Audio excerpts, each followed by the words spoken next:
once that wave has crested, there may be something we need to integrate. There is information embedded in the feelings that we have, and we want to make use of them. Sure. So right now, how do we live in a world that is not one that we didn't choose? In fact, we tried to choose another world. How do we now live in this one?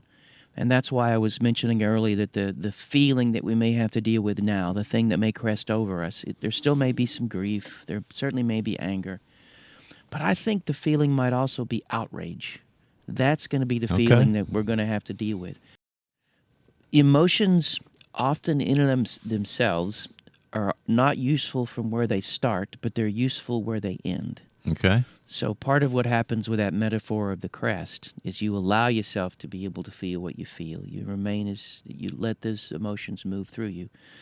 And when they move through you, there's something important there.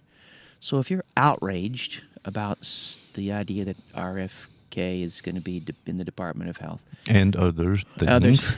Other things, yeah, who knows? Right. Who knows what else is in store for us?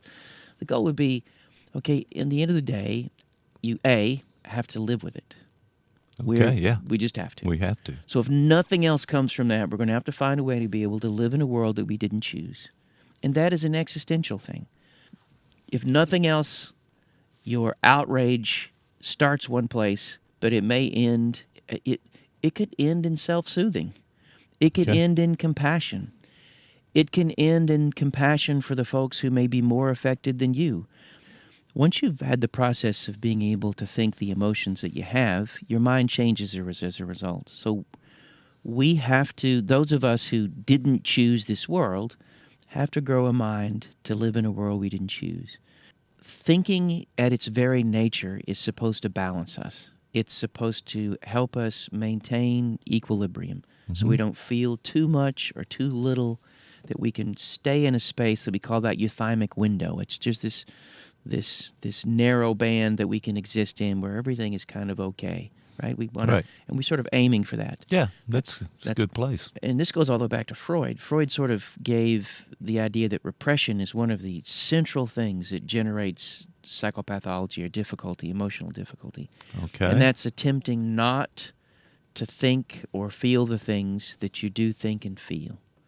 And the mere act of that, it keeps you. Something you were saying there earlier, our Buddhist brothers and sisters, they say you're a verb, not a noun. The goal is to be becoming, right? Sure. The goal is to as the world moves, you move with it. You're part of it. It moves. When we keep that from happening, when we stay stuck, then we are trapped in fear. We are trapped in ignorance. We're trapped in misery. It's a little like the metaphor of the wave.